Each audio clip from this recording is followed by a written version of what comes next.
Amis internautes, fidèles amis téléspectateurs de votre chaîne numérique Iroko-Média TV, bonjour. Merci de prendre le rendez-vous de cette session d'information sur votre chaîne que nous avons le plaisir de vous présenter d'ailleurs. Et nous ouvrons par le Cameroun avec cette information relative à la présidentielle dans ce pays. Eh bien, la candidature de Maurice Kamto a été définitivement rejetée.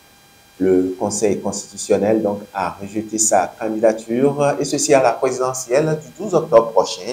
Cette décision n'est pas susceptible d'un recours, en tout cas en croire les partisans de ce potentiel candidat. Eh bien, de quoi s'agit-il concrètement? Maurice Kamto, qui ne sera donc pas candidat à la présidentielle du 12 octobre prochain, est donc est désormais situé sur son sort. La décision du Conseil constitutionnel donc rendue ce mardi 5 août 2025 confirme cette annonce par Elecam le 26 juillet dernier. Aucun recours ne peut lui être opposé. La candidature donc de Maurice Kamto, investi par le mouvement africain pour la nouvelle indépendance et la démocratie en abrégé Manidem, n'avait donc pas lieu d'être dans les tout prochains jours. À quoi pourrait-on s'attendre dans la scène politique camerounaise avec cette énième candidature, en tout cas de Paul Biya,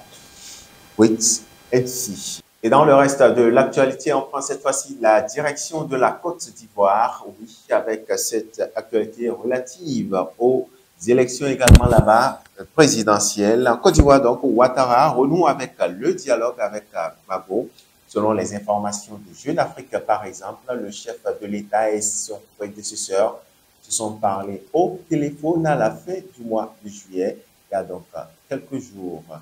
Cette sempiternelle guéguerre entre Laurent Gbagbo, le pro-Gbagbo et le pro-Ouattara, donc une première depuis février 2024, alors qu'il ne communiquait plus par des émissaires interposés. Alors, cela fait près d'un an et demi qu'il ne s'était pas parlé directement. Quelques jours après son retour de France, le 16 juillet dernier, le chef de l'État, Alassane Ouattara, selon les informations, a donc communiqué par téléphone pour s'enquérir des nouvelles de Laurent Gbagbo afin de lui proposer donc une rencontre pour aborder plusieurs situations socio-politiques de la Côte d'Ivoire. Voilà, fidèles amis internautes, c'est sur cette dernière note en provenance de la Côte d'Ivoire que nous mettons un terme à cette session d'information. Merci à toutes les équipes techniques et rédactionnelles d'ici la prochaine.